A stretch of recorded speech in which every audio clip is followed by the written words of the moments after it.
Et là, ça va être un peu mon message un petit peu pour le monde de la tech ici en Côte d'Ivoire. Et en général, les répates, donc qui viennent et qui veulent installer du coup, donc petit shout-out à la French Tech, où j'ai des gars qui ont compris ce que je vais dire, pourquoi il faut faire gaffe. Faites attention quand vous montez des trucs très sophistiqués et tout ça, des algorithmes, des machins, parce que est-ce que les gens en ont vraiment besoin ? À la fin de la journée, est-ce que vous apportez une solution en fait convenable à quelqu'un qui veut juste vivre et parfois survivre ? C'est un vrai sujet. Et alors, moi qui suis dans le tourisme, je me suis posé la question. J'ai répondu par l'axe que aujourd'hui, mon ambition, c'est de promouvoir la culture, la tradition et donc l'identité, tu vois, et de redorer un peu le blason. Mais je ne réponds pas à des problèmes existentiels. Et je discutais avec un ami la dernière fois qui disait, mais beaucoup de repatriés arrivent avec des idées tellement sophistiquées, enfin, genre, oh, on va organiser des voyages en montgolfière. Ouais, enfin, bon, mec, juste le gars qui est à côté, il arrive juste pas à faire, je sais pas, le truc de base du quotidien.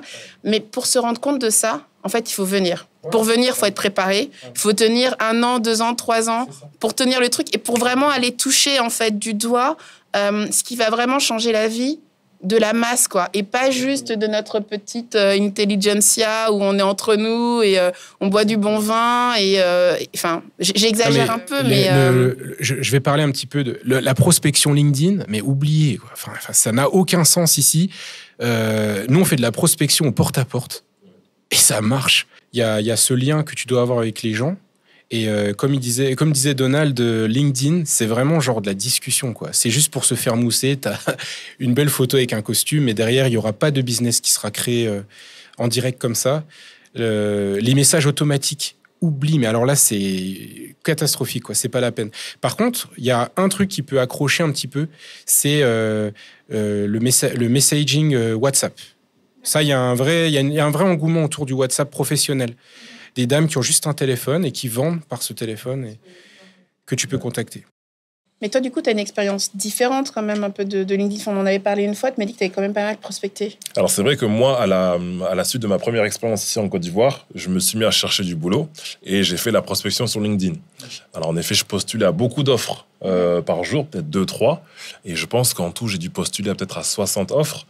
Mais j'ai dû recevoir peut-être 5 personnes qui m'ont répondu. Donc le taux de réponse est vraiment très très bas. Et donc c'est vrai que comme tu le disais, LinkedIn n'est pas là. Certes, il y a beaucoup d'offres qui sont là dessus, mais c'est pas le moyen le préféré pour que les recruteurs puissent vraiment recruter. Sur l'aspect commercial. Sur l'aspect commercial, oui, mais en fait, on va dire que le réseau reste quand même la première source de recrutement ici en Côte d'Ivoire. D'accord.